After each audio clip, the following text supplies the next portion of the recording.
This week your assignment is to examine a famous work of art. I've given you 3 different ones to choose from, and make comparison and contrast between it and Joyce's work in Portrait. This may seem like an odd assignment, but I've chosen it for 3 reasons. First, I think the comparison and contrast essay is one of the most difficult to write, and thus an essential expository mode for an advanced English course. You're going to need this skill later in life. Second, the AP test may actually present you with a comparison-contrast essay. It's not likely, but possible, most likely asking you to compare 2 works and their rhetorical effects, as you did with the Virginia Woolf timed essay we did earlier this year. Third, the AP guide specifies that you be able to analyze and write about not only text, but also images.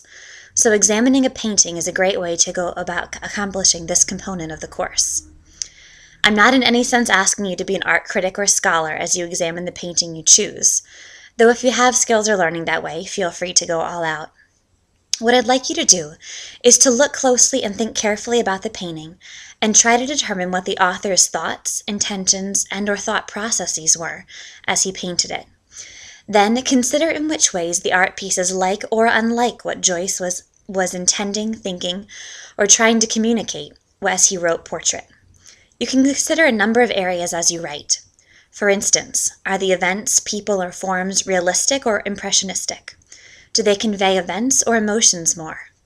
Does the author or painter's mind move from one event to the next linearly, or is there a more random motion from one item to another? Is the work colorful, monochromatic, or something in between? Is the work intended to bring the reader or viewer to a point of change and crisis, or is the medium less dramatic?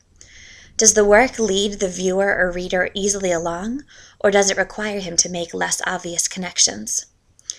In your essay, you should examine at least 2 points of comparison and contrast, perhaps more. Each point should examine the same general element in both the painting and the text. The most effective kind of essay will likely note subtle agreements and differences between each of them.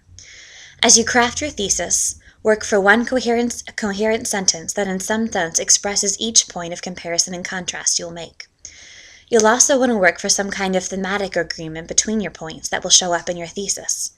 Each of them should be somewhat related to the other so that the thesis is a subtle interplay of ideas, rather than a random list of unrelated things.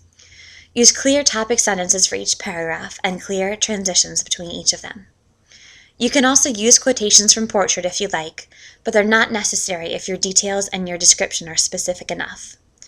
This is perhaps one of the most difficult assignments you'll have this year. If you'd like to send me your thesis, an outline, or any specific questions as you're writing, please feel free to do so. I'd be glad to help you in any way I can.